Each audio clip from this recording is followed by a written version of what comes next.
everyone. Today is a quick, hopefully quick, follow-up on our study strategies that we put in place with the boys. Has it been 2 months? Yeah, it's been about a month and a half, I think, yeah. I don't remember, but you'll know because we'll link it below and you can see when we put up the last one. A lot of you asked for follow-up, wanting to know how these things are working, and I also wanted to do this because, you know, we come on here and it's like everything's perfect and wonderful and this is how we do everything, and we are human, we are dealing with children, and everything isn't always perfect and wonderful. So I thought we'd just kind of walk you through what we set out and what the results are so far. Okay, why don't we go ahead and go through the list, huh? Okay, so the first thing we talked about was the 30-minute rest period after getting home. Right. What do you want to say about that? I think that for the most part, we're trying to implement that, and I will tell you that the kids do have a tendency to get home from practice late certain nights, and if you give them a 30-minute rest period on top of, you know, taking a shower and having dinner, it gets really late for them to start homework. And so, honestly, sometimes that rest period has to be sitting down for dinner. Yes, sometimes that includes taking a the quick shower.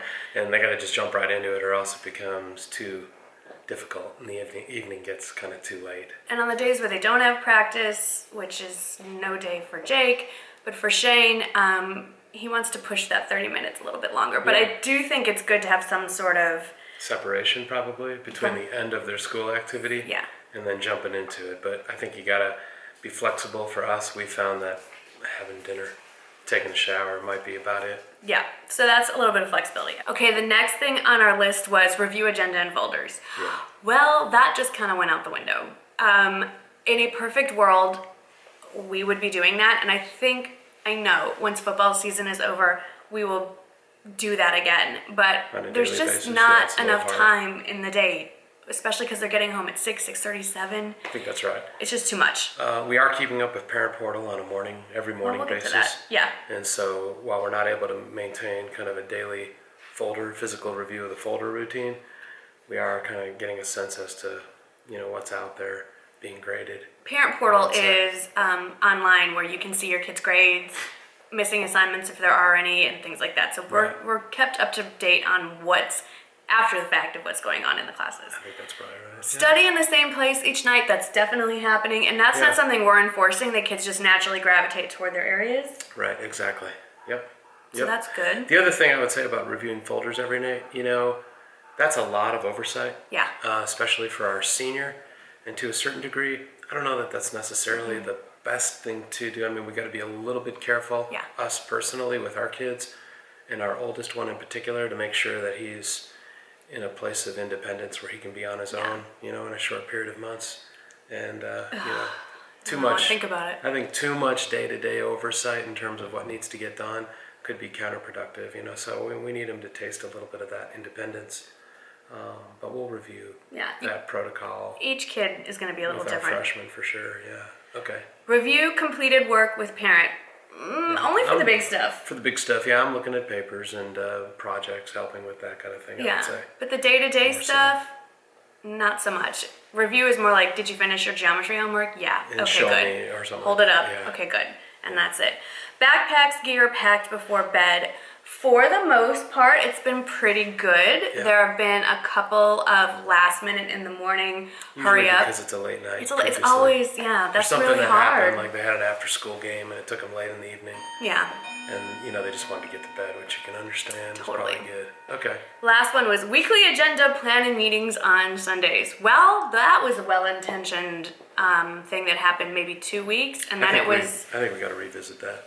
Again, it's for our kids, and I'm sure there's lots of you who have kids with similarly involved extracurricular activities. During the season, it's too much. And for us, on top of that, on Sundays, the kids have Sunday school from 9 to 12. We don't get home until closer to 1. And then they're doing homework, and then there's running around, and then maybe there's an activity Sunday night. Yeah. So until things just sort of settle down, for Shane, this is his last week of the football season.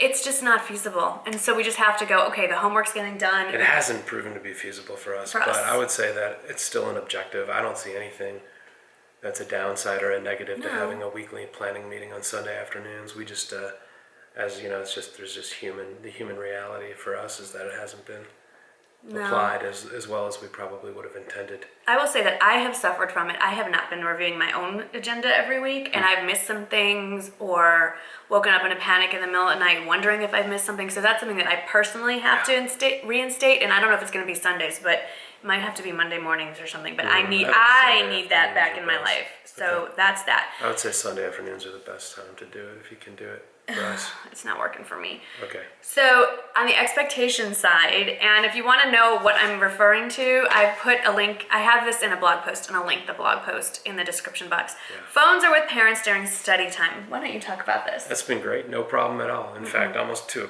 a person now after the first week or so, where 2 weeks. Probably exhibited a little bit of resistance. The kids exhibited some resistance. Now they voluntarily just hand it in. They know when it's time to sit down and do their work. They hand it over.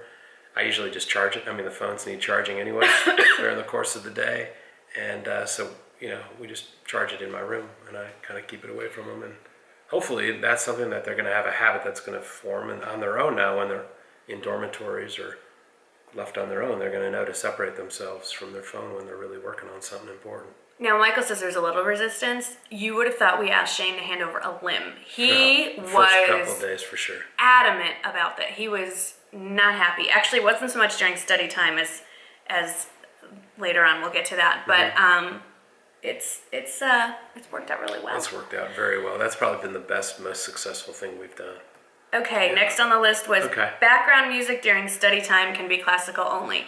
There's just been no background music. Yeah, really. We haven't really had much background music, but I would say to the extent that we have early on, you certainly had classical going. Yeah, and they didn't mind it. Didn't mind it at all.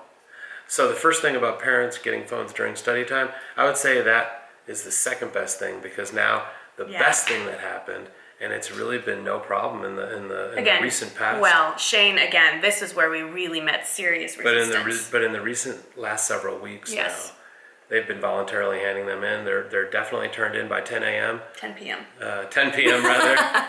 Yeah, 10 a.m. Don't even do that. No, they're not doing all-nighters with their phones, but they're handing them in, right? Really. Our older son, Jake, has been kind of retrieving it. Shane's been out like a light, probably like 9:45, yeah. What's really been a nice benefit is, so Shane likes to listen to music as he falls asleep. So he'll go up 9:30 on a good night and just kind of listen to his music and tune out and whatever. And it's become a really nice nightly ritual, because Jake and Shane both go upstairs with their phones once their work is done, and then Jake will go into Shane's room and get Shane's phone, because Shane 9 times out of 10 has fallen asleep.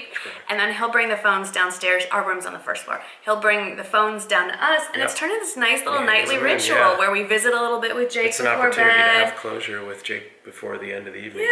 So, like I said, huge resistance from both kids, but mostly Shane in the beginning. And now it's not even an issue. And I would say a couple of things to that. Number one, no resistance, which has been good recently. But number two, the byproduct, and I think it's something that we were probably expecting should happen, and it did.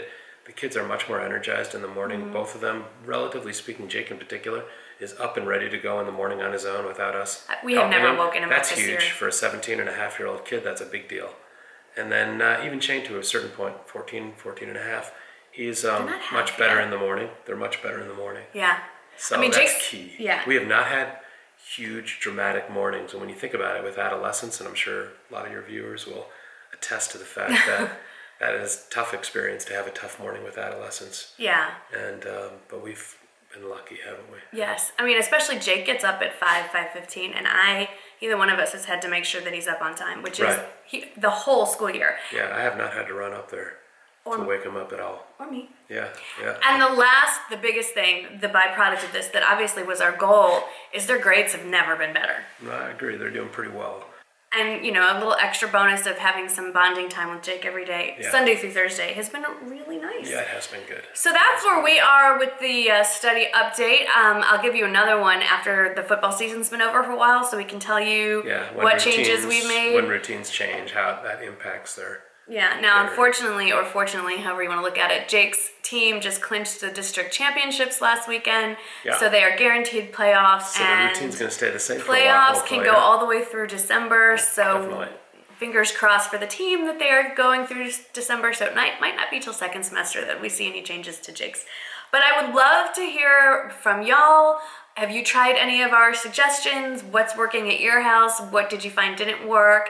Let us know what you tried and the ages of your kids, because obviously that makes a difference where they are in the school years. We want to, it's a two-way street. We learn as much from you, hopefully, as you learn from us. So can't wait to hear from you. Yep, I agree. It's totally an open forum on these kinds of things. Parenting there's not one particular recipe for success. It's kind of a fluid That is for movement. sure. You got to apply it individually too. As always, we love hearing from you. So in addition to your feedback, let us know what other kinds of videos you want to hear from us. We have a lot of Mondays to fill up and a lot of videos to make, and we want to make what you want to watch. So let us know what you're interested in seeing next. And with both of us, we'll see you next Monday. This time we are going to tackle an issue, I guess, that falls under the category of parenting. Yeah, I'd say parenting and organizational skills.